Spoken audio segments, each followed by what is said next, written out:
Well, the New Hampshire House passed a budget tonight, an $11.2 billion spending plan that is now on its way over to the state Senate. Good evening, everyone. I'm Tom Griffith. Leading House Republicans are admitting tonight that this budget is not perfect, but it lives within its means. Democrats are upset about cuts they say will hurt the state's most vulnerable citizens the most. Adam Sexton is at the State House in Concord tonight to sort out the day's events. Adam? Well, heading into this day, Tom, some thought it was possible that the House could still be in session at this hour, rapidly approaching a midnight deadline that would force it to stop the clock just to get its job done. But that didn't happen. Things wrapped up early, and all because Republicans who had been at odds since December decided to bury the hatchet.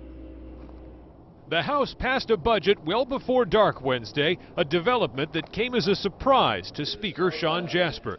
We certainly are out much earlier than I thought we would be, but ultimately Republicans did what I believe they did right from when I was first elected Speaker, and I had said that on the important issues we would come together. Fractured by a contentious battle for the Speaker's gavel late last year, House GOP set aside differences to approve an $11.2 billion budget, about $400 million less than what the governor wanted.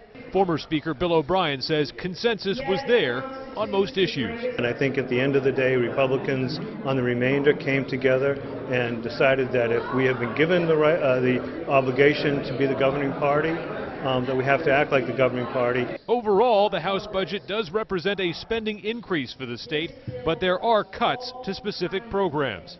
In order to live within our means, a number of appropriations had to be reduced. These reductions were, of course, difficult.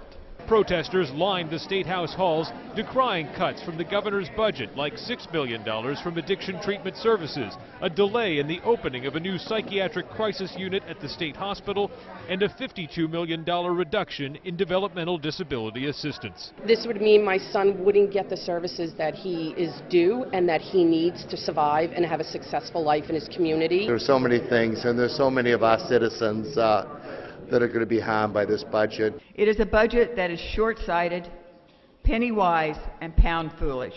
The governor is calling this budget wildly irresponsible. What the House did today was take an already reckless budget and make it even worse. This evening, Senate President Chuck Morse issued a statement commending the House for its work on the budget, but it's not clear how much of that work will end up in the final budget.